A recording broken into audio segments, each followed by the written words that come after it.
नमस्कार, आप live cities देख रहे हैं। मैं हूं जय शुक्ला। बिहार की शिक्षा विभाग में एक बार फिर से बवंडर उठा है।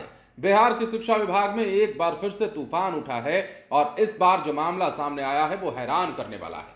अब आपको भी ये जानकर ताज्जुब होगा कि विभाग ने जिस शिक्षक को 2008 में ही रिटायर कर दिया था, वो शिक्षक 16 साल तक रजिस्टर में स्कूल में पढ़ाने जाता रहा।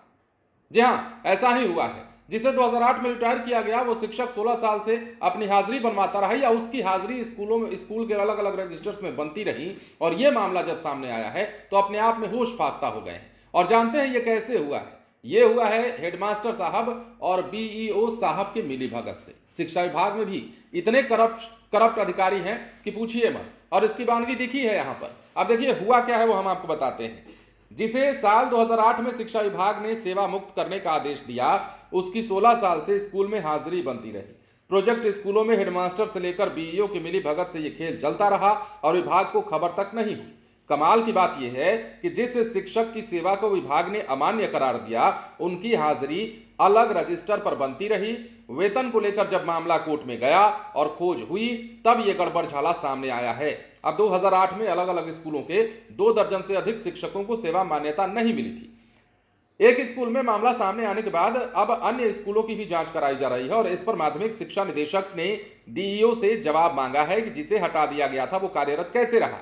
हेडमास्टर से इस मामले में स्पष्टीकरण मांगा गया है। अमान्य शिक्षक की उपस्थिति की पंजी भी मंगाई गई है। डीईओ ने इस मामले में तत्कालीन और वर्तमान हेडमास्टर दोनों से जवाब मांगा है। डीईओ अजय कुमार सिंह ने कहा है कि इस मामले में हेडमास्टर की ओर से बताया गया है कि संबंधित शिक्षक की अलग अलग उपस्थिति बनती रही। ऐसे में सवाल उठता है कि जो शिक्षक सेवा में नहीं थे या नहीं उन्हें मान्य किया गया, उसकी उपस्थिति कैसे बनी? अगर संबंधित शिक्षक सही था तो अलग उपस्थिति क्यों बनी?